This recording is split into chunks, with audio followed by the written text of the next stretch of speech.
Herbst. Tens of thousands of Israelis are protesting a plan to call up more reservists to take over Gaza City Time to and get the remaining job done. slivers of central Gaza not yet fully occupied by Israel. Turn right. But as NPR's Aya Batrawi reports, Israel's prime minister says expanding the war is how to free hostages and dismantle Hamas. Prime Minister Benjamin Netanyahu says Israel's military controls 75% of Gaza and will take control of all the territory. His plan, approved by his security cabinet, involves mass displacement. We will do so by first enabling the civilian population to safely leave the combat areas to designated safe zones. In these safe zones, they'll be given ample food, water, and medical care. Israel faces international criticism over starvation in Gaza. Netanyahu did not provide details on the plan to forcibly move the territory's 2 million people, but says it could happen quickly. Netanyahu faces pressure from far-right members of his governing coalition demanding he annex Gaza and halt all aid. Aya Batrawi, NPR News. Vice President Vance says the U.S. will attempt a peace deal between Ukraine and Russia during a meeting with President Putin this week. NPR's Shondelise Duster has more. Vance says the upcoming Alaska meeting between President Trump and Russian President Putin follows months of U.S. officials trying to break a logjam in the war. Vance told Fox News the meeting is, quote, a major breakthrough for American diplomacy, but cautions that Ukraine and Russia may not be content with the deal. We're going to try to find some negotiated settlement that the Ukrainians and the Russians can live with, that they can live in relative peace where the killing stops. It's not going to make anybody super happy. Both the Russians and the Ukrainians probably at the end of the day are going to be unhappy with it. Ukrainian President Volodymyr Zelensky said Saturday he supports Trump's efforts to leverage a peace deal, but that Ukraine will not give up any land. Shondelise Duster, NPR News. On Wall Street, investors this week will be focused on the latest data on inflation and retail sales. NPR's Raphael Nam has more on how that data can shed more light on the effects of President Trump's tariffs. Economists have been warning for a while that tariffs on imports are likely to raise prices for consumers. Already, inflation picked up a little bit in June, and now investors will be keen to see whether inflation rose some more in July, It was a when nice the latest ride. data on consumer prices comes out on Tuesday. It's not just inflation. Another concern is that consumers could get cautious and start spending less. That's why there will be a lot of attention paid to the retail sales data out on Friday. But the effects could become more prominent in coming months after President Trump's latest round of tariffs kicked in earlier in July. Raphael Nam, NPR News. You're listening to NPR News from Washington. Images from space are helping researchers on Earth better understand river temperatures. This could be important as the climate changes.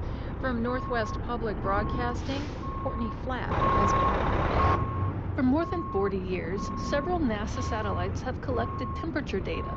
Now, University of Washington graduate student George Dakwa has developed an AI tool to sort through it all and learn more about river temperatures over time. Dakwa says the information could be used for entire rivers all over the world.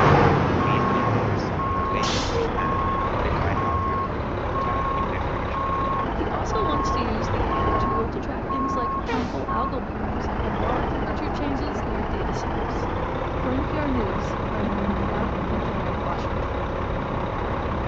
In California, firefighters have gained the upper hand in the canyon fire near Ventura and Los Angeles counties and have lifted all evacuation orders. The blaze, which spread quickly to some 5,300 acres in 2 days, destroyed several structures, including 2 houses. Let's do this. Sense a horror, and this is where it starts. Like, especially being on that land, the name, it does start to feel gross.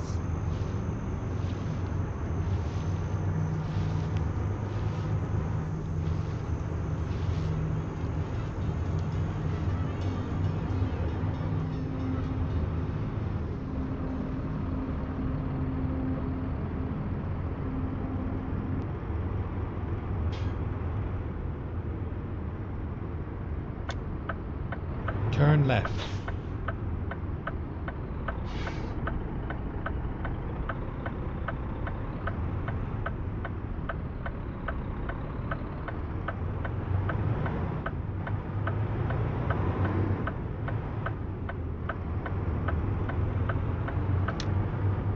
Because at Capital One, we say yes, so you don't have to hear another no. What will you do with your yes?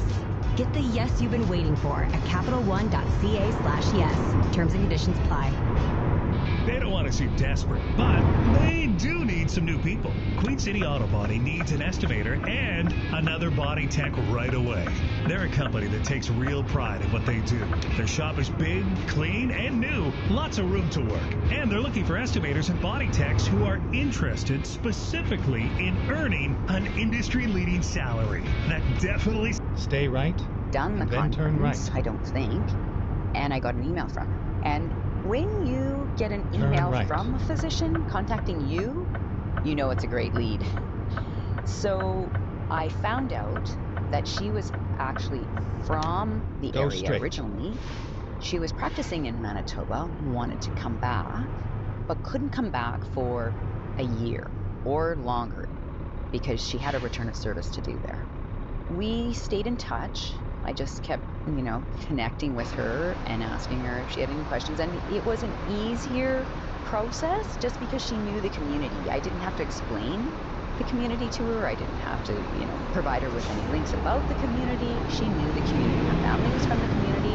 What I didn't know, though, is she never had any connections to daycares or things like that because she'd been out of the community for so long and none of her family needed daycares. Go straight. So when she decided she was going to make that move, there were no daycares available. So I had to go to the daycares personally and plead that they would, for an opening and put her on a list. And, I just kept following up with them. And then I set an appointment with her to talk to all the daycares and connected her with a school because she wanted to be in an immersion program. That was probably one of the easier recruits. She's now in the community. She bought her parents' home. They renovated it. She's there to stay. She still goes back to Manitoba to do her return of service on, a block basis. But she's very much part of our physician group. And we felt that was just such a feather in our cap. So you put a lot of effort into this one would-be recruit, and so you ever had anybody who pulled out at the last minute after all? Turn left. My career, and I was very new to physician recruiting at the time, so I wasn't used to the whole site visit, the whole red carpet layout. So I did what I thought would interest physicians. I asked a lot of questions and set up site visits accordingly. So there's a physician who we took hiking, kayaking, physician dinners. We put out a great amount of effort, and we thought, yes, she's totally interested. She'd be a great fit. And then we got an email saying that she had chosen to go to Quebec or something because of a partner, And so I was just like, oh my goodness. I mean, in the beginning you take it personally, you think, what did I do? What could we have done differently? But now I know that sometimes it just doesn't work out. And it's not anything you could have done differently, but it didn't tick the boxes for them, or that they just maybe they had a great time at your site visit, but for whatever reason maybe their partner didn't want to settle down. Turn right. So that's out of your control, but it is disappointing. Is it just the cost of doing business, or have you learned over the years ways to kind of screen that out and make it less likely to happen? There are definitely ways to screen that out, but at the same time, physicians sometimes are under pressure because they're holding up the structure. So they want sometimes anyone, right? And it's hard to say no, they won't fit. So it's a difficult balance, and I find it, like I said, it's different than other types of recruiting. Does your job end once a physician is up and working in your community? No. No, definitely not. And that's the other thing that's very different. You have touch points with their spouse, with them, first on a... Stay left. And then turn left. Infiniment aller voir son site internet rosievallant.com. T'es en écriture de chansons. Turn Aussi, left. présentement, on sera attentif à la suite. Merci beaucoup d'avoir été avec nous. Merci. Merci tout le monde d'avoir été encore au rendez-vous. Je vous rappelle, en terminant, notre adresse. Vous avez toute la semaine pour nous faire parvenir vos propositions. jstendresse@radio-canada.ca. Notre répondeur automatique 1-833-radio-01. Girard J.E. sur Instagram. Je me souviens des compléments visuels de l'émission, des articles, des vieux journaux à potins. Revenez-nous la semaine prochaine. Mais attention, la semaine prochaine, ce sera une rediffusion. Que voulez-vous? Je suis pas un bœuf. J'ai besoin d'un petit peu de vacances comme tout le monde. Mais vous allez être choyés. On vous repasse peut-être une de mes émissions favorites de JS Tendresse.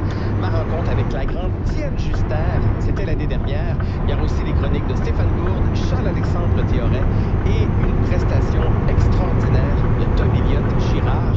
Et reprenait Voyage. Merci à toute l'équipe de JS Tendresse. Merci beaucoup, Justine, d'avoir été là pendant les 2 heures. On se retrouve très bientôt. À la recherche, Marie-Josée Tillon et Caroline Morin. Prise de son, Charles-Antoine Lemay. Assistant à la réalisation, Mathieu Guerdin. JS Tendresse est une réalisation de Mathieu Bouchard. Et comme à toutes les semaines, on termine avec un grand slow. Et celui de ce soir, Il pleut des larmes, reprise par Christine Chartrand et Claude Steben. Je me souviens du 33 tours. Les deux étaient dans un studio sous un parapluie. Ici JS Tendresse. Passez une tendre semaine. Turn left.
Samir, check out Stephanie's digital article at cbc.ca/whitecoat. Our digital producer is Ruby Guiza, and our senior producer is Colleen Ross. That's medicine from my side of the gurney. I'm Brian Goldman. See you next week.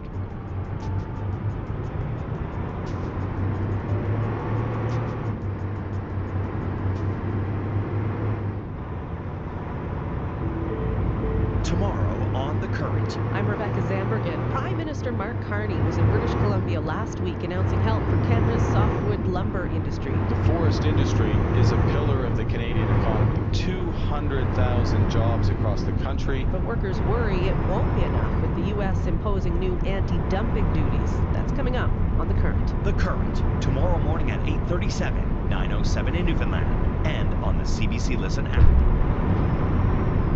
This is CBC Radio 1, 104.7 FM in the West End.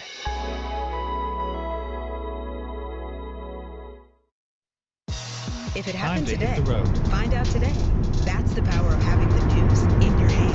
Get late-breaking news from reporters across the country, straight to your mobile device. Customize your experience with news from your region and what matters to you. Whether it's big headlines, detailed articles, live events, or on-demand video, CBC News has got you covered. Connect to the world. Download the free CBC News app or visit cbcnews.ca. Get ready to turn left. Modern Family's Phil Dunphy is one of TV's funniest dads. But before landing the role, actor Ty Burrell was rejected for 20 straight years. Then, turn left. The phone rang, rejecting Ty Burrell. From the creators of Under the Influence comes We Regret to Inform You, after the news. From CBC News, The World is Our. I'm Wayne Thibodeau. The United Nations Security Council held an emergency session today as a growing list of countries condemned the Netanyahu government's military plans in Gaza. But as Kate Fisher tells us, the U.S. is not among them. All members of the council supported the special session except for the U.S. Interim American Ambassador Dorothy Shea said the meeting was undermining efforts to hold Hamas accountable. The United States government believes that today's meeting is emblematic of the counterproductive role that far too many governments have played on this issue. But UN Assistant Secretary General Miroslav Jenka warned that Israel's plans could trigger another calamity in Gaza, which would reverberate across the region and cause further forced displacement, killings and destruction. Just before the Security Council meeting got underway, Israeli Prime Minister Benjamin Netanyahu defended his government's proposed offensive at a news conference, saying he must protect Israel and wants to free Gazans from living under Hamas control. Get ready to Kate turn Fisher left. for CBC News, Washington. Meanwhile, in Tel Aviv, Turn the left. families of hostages are asking Israelis to join them in a major strike in a week's time. Leisha Lavi's husband is being held in Gaza as a hostage. We are here today to call on Israel's largest companies, trade union and the tech sector to stop everything in order to save our hostages and our soldiers. We are doing this because we have no choice. Family members are opposed to Netanyahu's plan to expand military action in Gaza, saying any surviving hostages will be killed. They want Netanyahu to negotiate a ceasefire for the hostages. A magnitude 6.1 earthquake struck Turkey's northwestern province on Sunday. The quake caused about a dozen buildings to collapse. Officials say an elderly woman died shortly after being pulled out alive from the debris of a collapsed building. At least 29 others have been injured. The earthquake could be felt some 200 kilometers away in Istanbul and has been followed by aftershocks. A wildfire emergency in Newfoundland and Labrador is changing fast. There are 4 out-of-control wildfires in the province. Kate Gillis has the latest. Extreme hot, dry, windy conditions aren't doing fire crews any favors. As they try to fight the Kingston fire on Newfoundland's Bay de Verde Peninsula, it grew to nearly 4,900 hectares last night, burning at least 9 homes in the region since it started last week. It's the second major fire in the area since May. This time, one local mayor, Curtis Delaney, says it's still too early to tell how bad things will be. I have a home in Broad Cove, and I don't know if I have a home to come back to. Today, Premier John Hogan promising government help as more homes have been lost in 3 communities. With 3 other major fires burning, Hogan says all the focus is on the Kingston fire. With weather conditions and the forecast provoking extreme fire behavior, it could take days for crews to contain the out-of-control fire. Heather Gillis, CBC News, St. John's. In New Brunswick, a wildfire is burning out of control just outside the city of Miramichi. It was first reported on Wednesday and has grown to an estimated 240 hectares, more than 10 times its original size. New Brunswick has called in water bombers from Quebec to help fight it. Adam Lorden is the mayor of Miramichi. We're being told that there is no immediate evacuation requirements and that they don't foresee that happening anytime in the short term. So again, I think people in the city are on a heightened state of awareness, wanting to pay attention. Lorden says the local fire department is providing support to provincial firefighters who are on the ground. And that is The World This Hour. For CBC News, I'm Wayne Thibodeau in Charlottetown.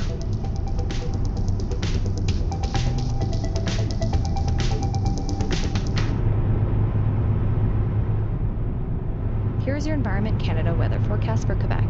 In Montreal, a heat warning is in effect for the Greater Montreal region. Tonight clear, low 22. Tomorrow sunny, high 34, humidex 40. In Sherbrooke tonight, a few clouds, low 17. Tomorrow sunny, high 33, humidex 41. Quebec City tonight clear, low 20. Tomorrow sunny, fog patches dissipating early in the morning, high 33, humidex 41. In the Gaspé tonight, a few clouds, low 18. Tomorrow, mainly sunny, high 31.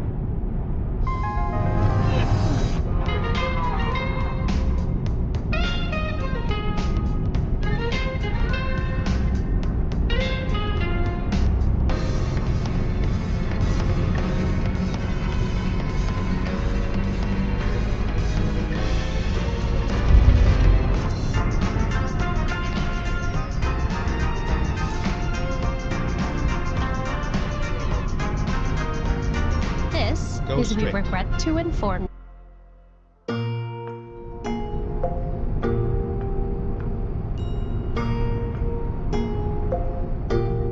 When Ty Burrell was a senior at Hidden Valley High School, he smashed records on the varsity basketball team for most consecutive losses in Oregon state history.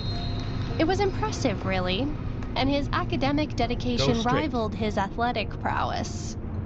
Burrell grew up in Grants Pass, Oregon. He says mostly out in the woods. His mother was a teacher and his father a family therapist, both champions of education. And in 1987, their son was accepted at the University of Oregon. For 2 years, he says he partied like a barbarian, gained 35 pounds, and spent all of his student loan money on sandwiches and a scooter. Then he dropped out. At 21, Burrell found himself utterly rudderless. The only discernible career path ahead of him was becoming an expert Slurpee puller at the 7-Eleven. And just when he thought he'd hit rock bottom, he got some devastating news. Burrell's father was diagnosed with cancer. The following year, Gary Burrell passed away at just 49 years old. But in his final moments, he gave his son a piece of advice. He said, "I think you should try acting." Stay left. Ty Burrell said hearing this from his father was completely mind-boggling, akin to him saying, "I think you should grow another arm." No one in the Burrell family had ever been a performer. But as he sat back and reflected on his father's words, Burrell had a thought. He knew that his dad, aside from being a family therapist, was a skilled fine artist. But it was a talent he'd never really pursued. Perhaps he wished he'd tried. Burrell remembered being at a dinner party as a kid with his parents and their friends one night. His aunt told a story about being in a restroom stall next to someone who kept pulling and pulling the toilet paper roll.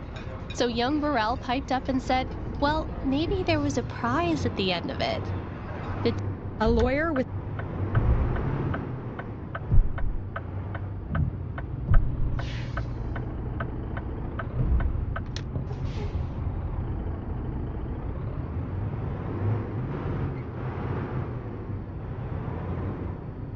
These numbers, given your background, and like I said, we're going to talk a little bit more about this in a moment, but your background looking at immigration issues and security in Canada, the numbers that I just quoted, were those surprising to you? Get ready to turn right. Yeah, it is a surprise. The disclosure triggered concerns because we're not talking about shoplifters here. This is serious criminality. And as long as these individuals are allowed to reign free amongst the population, the public is at serious risk. We have to do something. So I mentioned that 431 of them have been found guilty of serious crimes such as sexual assault. Are you aware of what other sorts of crimes are on this list of people who, you know, CBSA has no idea where they are? Well, yeah, it's a spectrum of really bad criminal acts. Your imagination doesn't need to run wild. Homicide down to violent assaults and very serious things. So it's a cry to find out first, how does this happen? How does such a large number float invisibly in the Canadian population? And second, what can we do about it on a go-forward basis? The blame game is fine. It can be entertaining. But realistically, we need to come up with policy tools and implement them, such as putting transponders on an ankle bracelet to track individuals with serious criminality if they're provided liberty, meaning they're not detained. At least we can reduce the risk that way. Okay, so, you know, when I was researching this story, it brought me back to my days as a crime reporter. I used to work in Ontario, and I spent a lot of time with the Fugitive Squad. I believe at the time, and it probably still is, Toronto Police Fugitive Squad was the only fugitive squad in the entire country. And it was like shooting fish in a barrel. There were so many people in this country, in the Greater Toronto area alone, who were convicted of, you know, various crimes and fleeing justice in their own countries. So that speaks to me about a shortage on the law enforcement level of resources in tracking people down. What are CBSA's resources when it comes to finding people who have been convicted of a crime here in Canada, didn't show up for their deportation proceedings, and now are nowhere to be found?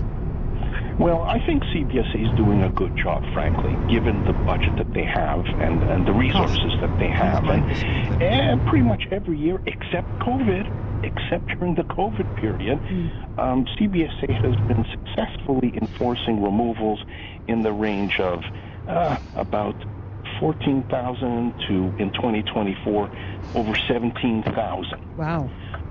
And it's significant. Is it perfect? No. Can it be perfect? No.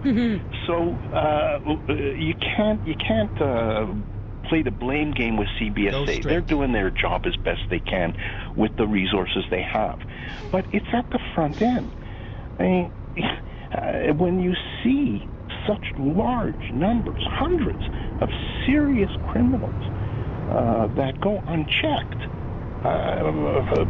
first, do we know they're still here? Maybe not. Canada has informal exit controls. We share information with the United States and other countries so that if you take an airplane, we may not track you leaving, but we sure as heck have access to your mobility data. Same thing if you're driving into the United States. So it's a good grid. We don't need to change on exit controls. But it's kind of common sense.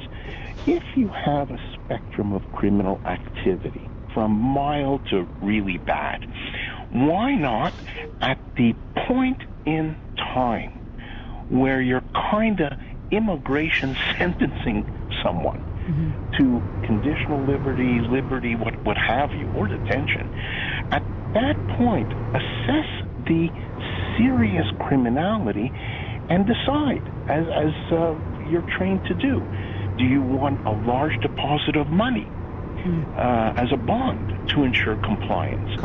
Do you want reporting electronically or in person weekly, if that's what it takes? Or can you go big and spend the $10 or $20 a day or a week, depending on your supplier, for an ankle bracelet to track these cases so we don't have the problem? Where are they now? If you're just joining us, I'm Tamara Cherry in for Evan Bray, and I'm speaking with Richard Curlin, a lawyer with the National Law Office Curlin Tobe, and a policy analyst. And I'm going to throw out one other title now for you, Richard, and that is you are a member of Lawyers for Secure Immigration. So tell me about Lawyers for Secure Immigration. How did this group get started? What was the need, and what is the aim of it?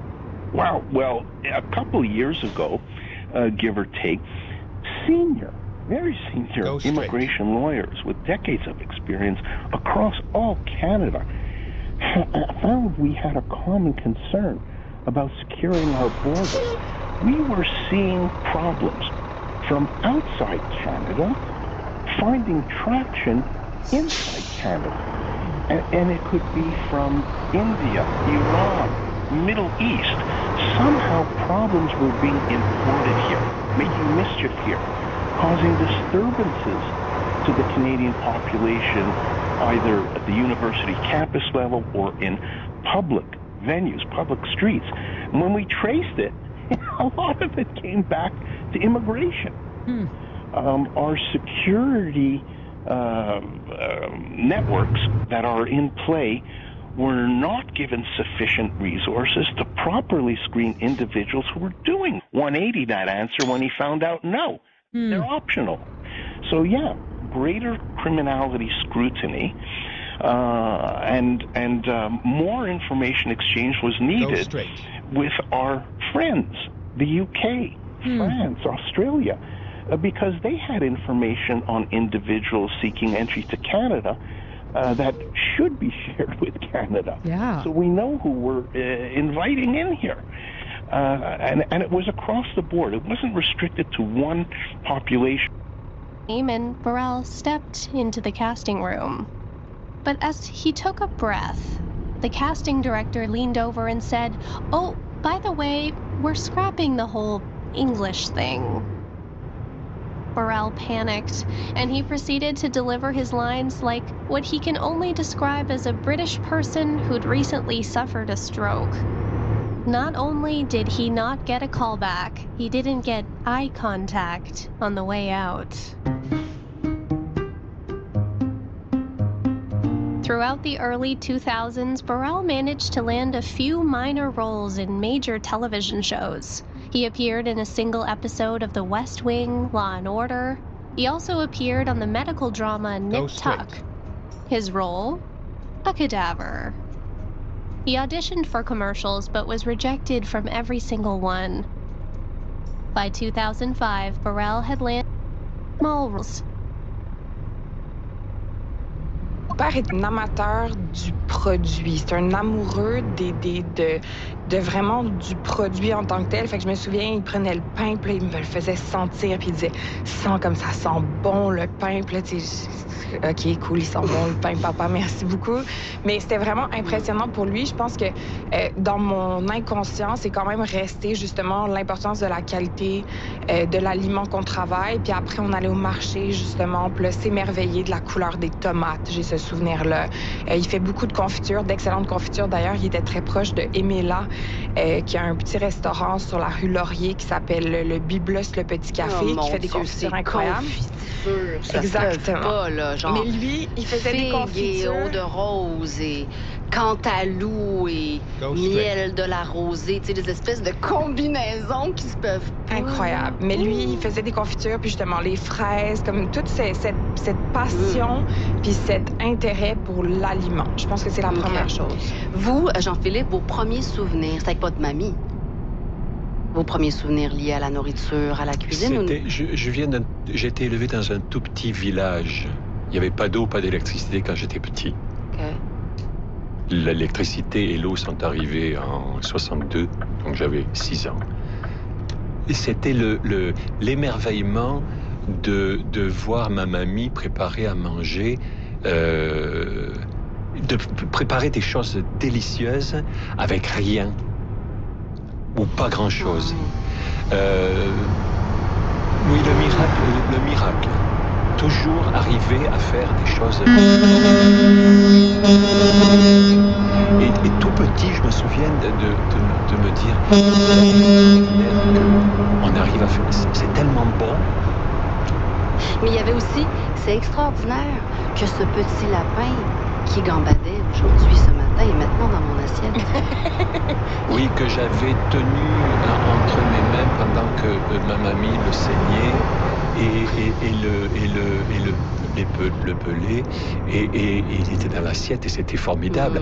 Mais il n'y avait pas, vraiment de tristesse ou de culpabilité d'élever ces animaux, les poulets, les canards, on mangeait le veau des voisins. Il y avait une espèce de logique dans toutes ces choses-là.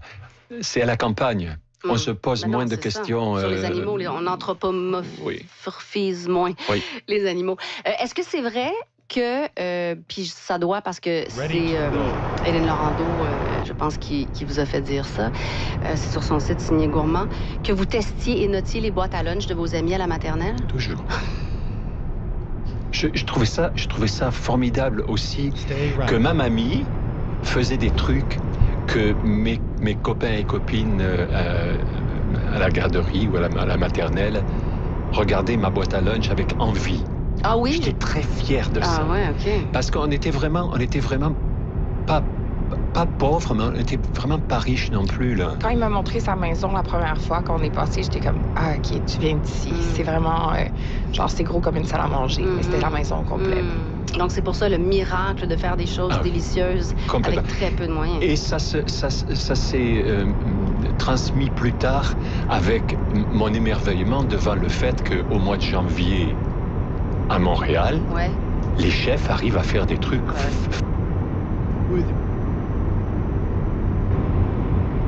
à Nice ou à Perpignan et au mois de janvier, puis de réussir des choses fantastiques. Mais on s'en fout un peu. Les gars, ils ont...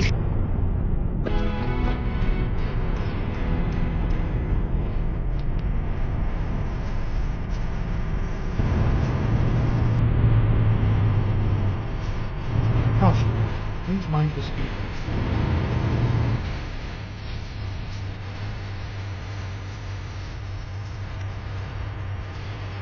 Caution. Please mind the speedway.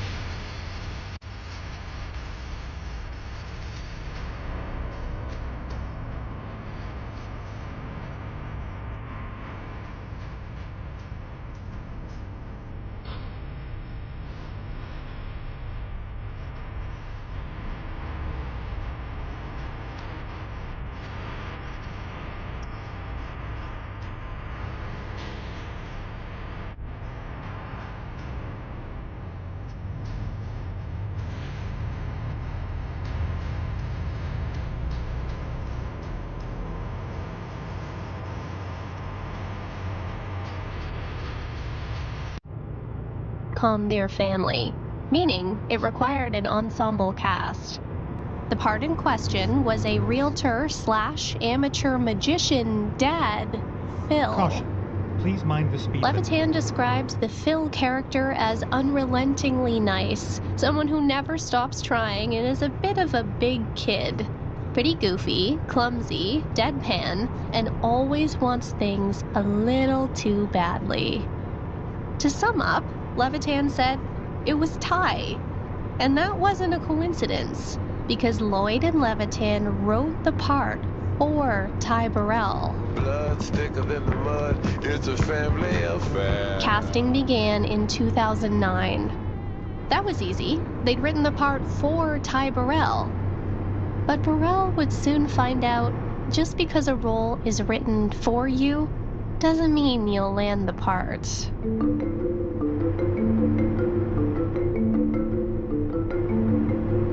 Lloyd and Levitan said it was a slam dunk. Burrell was their guy. But ABC wasn't convinced, and they started bringing in other actors. Other famous actors they knew could play the role written for Burrell better than Burrell could, including Matt LeBlanc, Joe McHale, and David Harbour. Lloyd and Levitan went along with it because they had to, but they knew those names were just placeholders.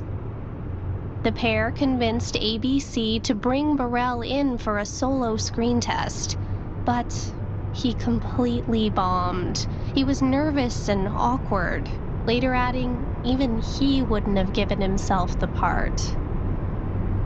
By this point, ABC stopped playing nice. They said, "We don't want to see Ty anymore. He isn't appealing, charming, or funny. Please, don't bring him back."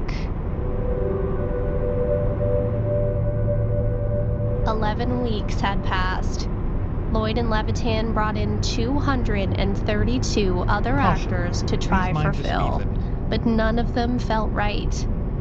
And that's when Levitan had a thought.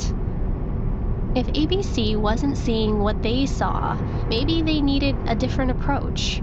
So the co-creators decided to stage a secret screen test featuring Burrell and 2 of the actors auditioning to play Phil's kids.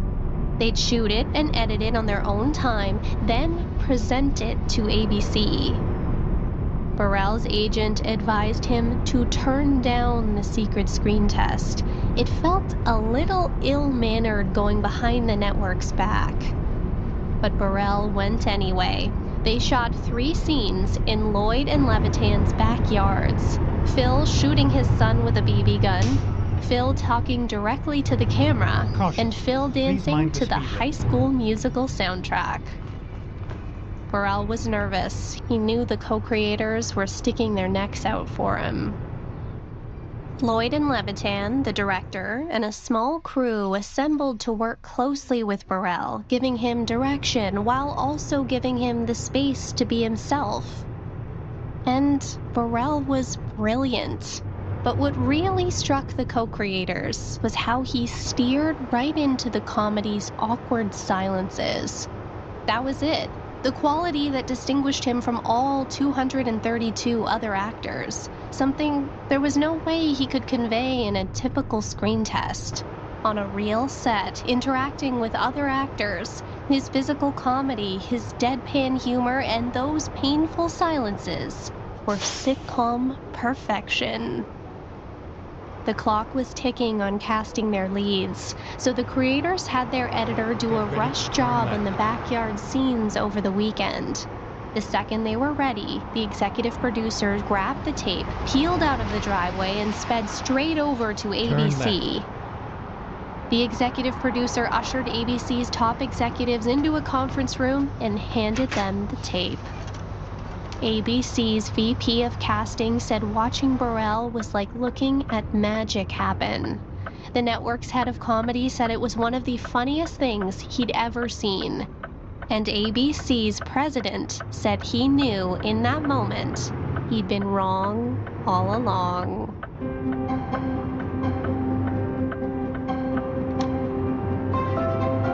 On September 23, 2009, Modern Family premiered just after Ty Burrell's 42nd birthday, and it became an instant hit, the pilot drawing an impressive 13 million viewers.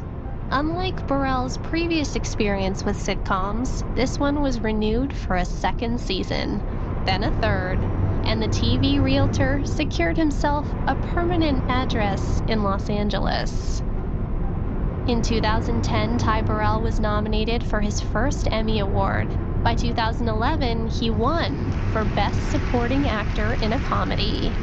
In his speech, he thanked his late father, whose fate...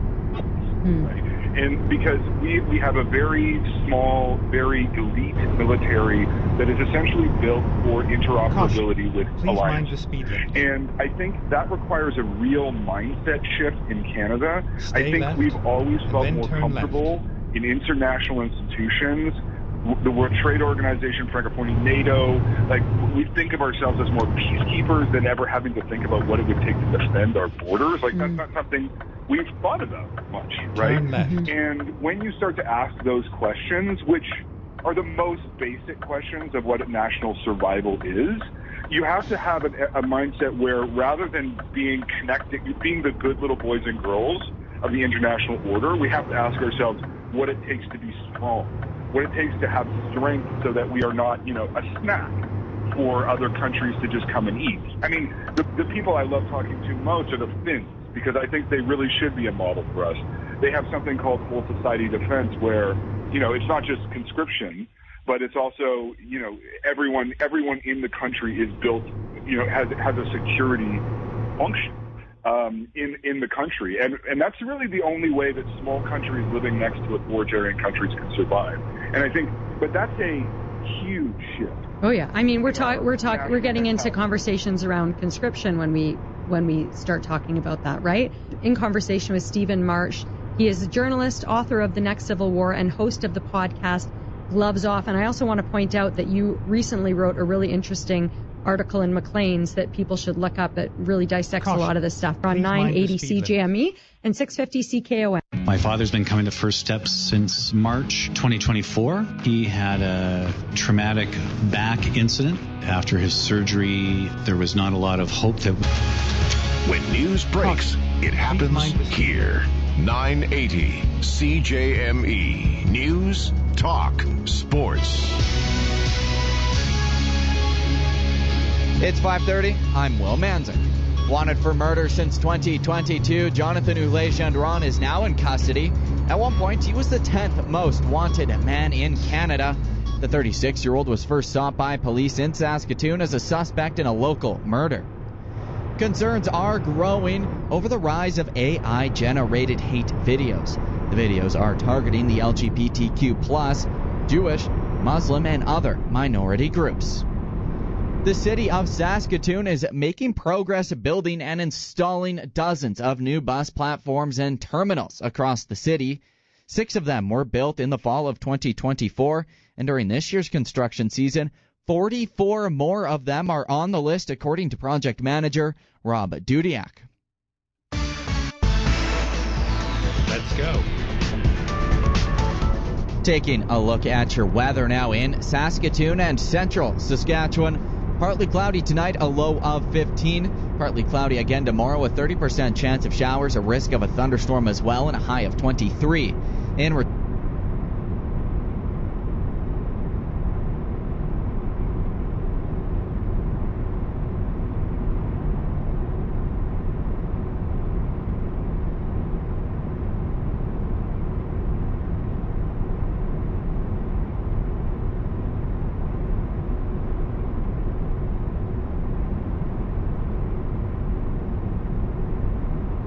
their hands on these cases, they decided, this is our chance. This is how we can create guidelines that finally tell the police how they need to behave and how suspects could be informed about their rights during interrogation. They took 4 different cases because they were trying to set a rule. This is Donald Trips. He's a law professor at the University of San Diego. Supreme Court justices wanted a menu of different fact situations so they could say, here's what happens in this case, here's what happened in this case, and so forth. This is something that the Supreme Court does from time to time. Brown v. Board, Roe v. Wade, where they take a number of similar cases that share similar legal issues and give one cohesive ruling that can be applied to all of them. Kind of like when you want to prove a point. The more examples you can provide, the stronger your case for it. And so, with these 4 cases under the heading of Miranda v. Arizona, the justices began writing up some guidance to address the issue of police coercion. And what the court says is, listen, Caution. We've said for a Please long mind the speed time, limit. we've said since Brown versus Mississippi, that a confession must be voluntary. But the court also says that most of these confessions that are obtained by police are not voluntary. And that's because the environment in which interrogations take place are inherently coercive. Because think about it, being physically restrained and kept in a dark room is probably going to make you feel scared. This is a reading from the majority opinion written by Chief Justice Earl Warren.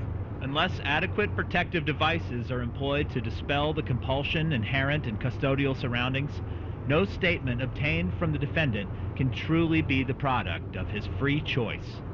Being alone in an interrogation room is designed on purpose to overcome then your turn will. right. And the court says any confession that comes Turn out right. of custodial interrogation, Meaning you're in custody of police being interrogated and you can't leave. the court says the only way to neutralize the inherently coercive nature of custodial interrogation is to first warn a suspect and to say you have the right to silence. Anything that you say can and will be used against you. In other words, your Fifth Amendment right against self-incrimination now applies when you're being interrogated by the police.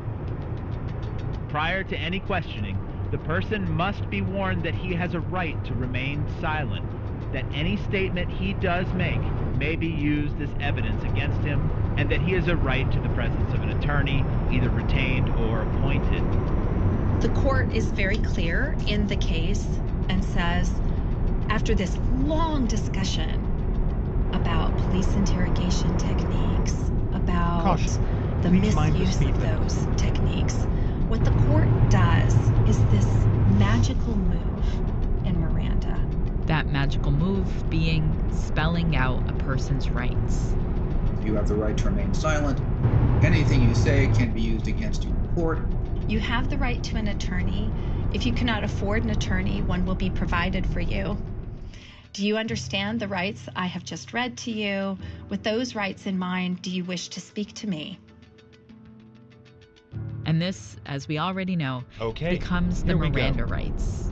But more importantly, this is the first time the Supreme Court spells out what the Fifth Amendment means when someone is arrested by police and being interrogated. Get ready to turn right. Once warnings have been given, the subsequent procedure is clear.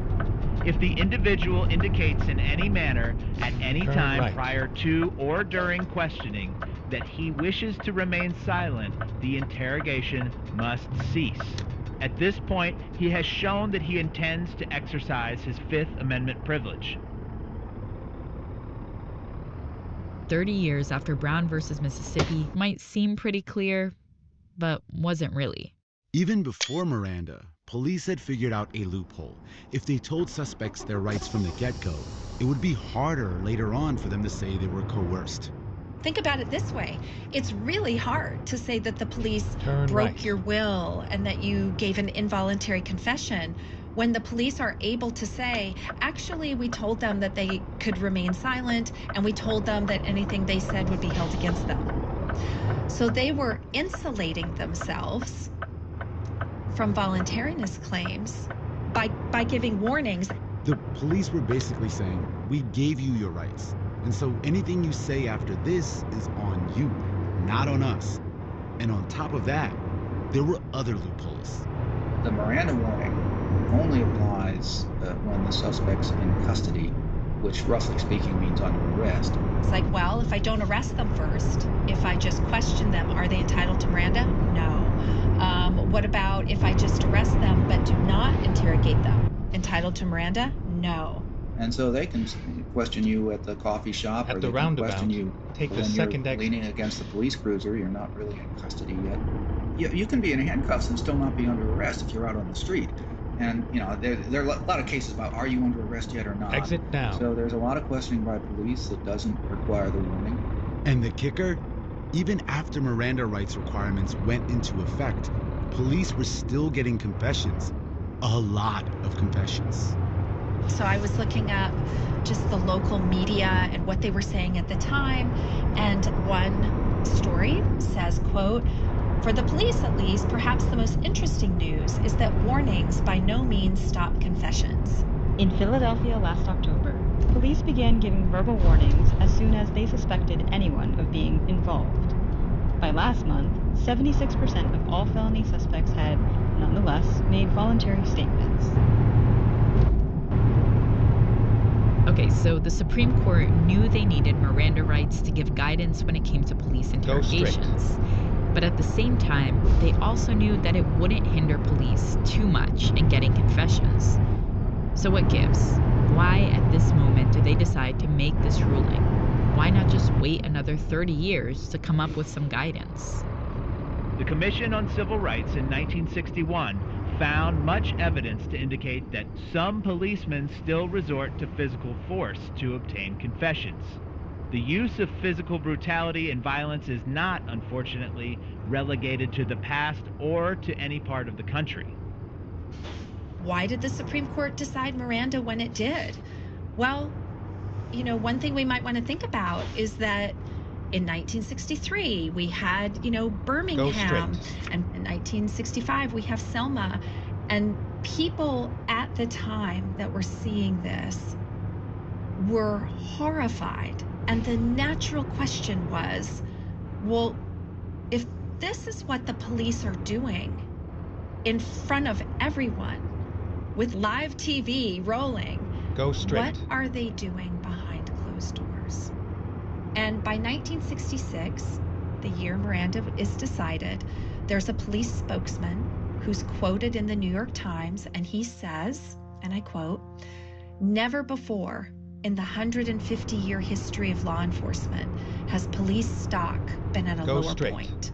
Never before have the police been under such constant and largely same way that the context of this moment, when Miranda is decided, is one in which there's more scrutiny on police. You then have sort of the emergence of a kind of law and order platform that, you know, subsequent presidents take on. So I'm wondering how over the next few decades that sort of more rigid approach is affecting how people are thinking about the Fifth Amendment and the Miranda rights, the right to remain silent. That's a great question, because certainly the country took a hard pivot, and it basically took it right after Miranda. In 1966, when Miranda is decided, crime is not showing up anywhere on Gallup's annual poll of what's the most important problem in the country.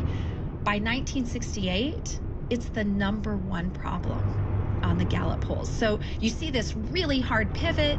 President Nixon wins the 68 election, runs on a law and order campaign. Please mind the speed limit. He is able to appoint 4 justices in 4 years.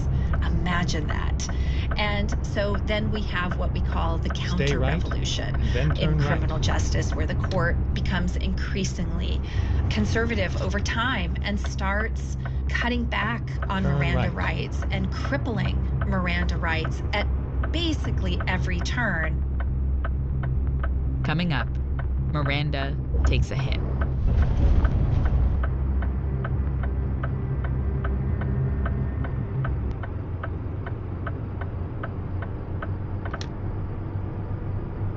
Get ready to turn right.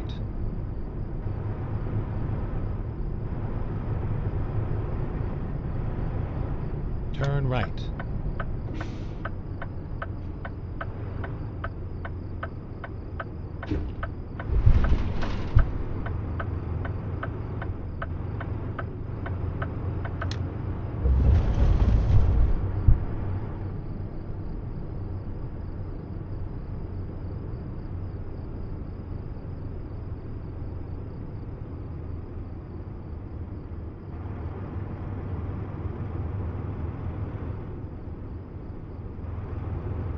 Get ready to turn left.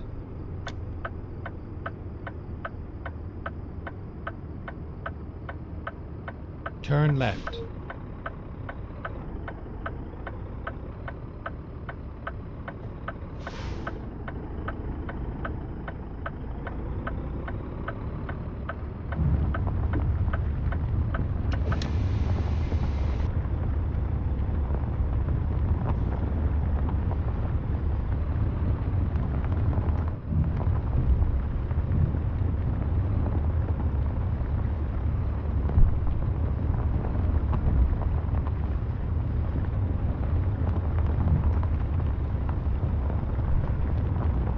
We are finished.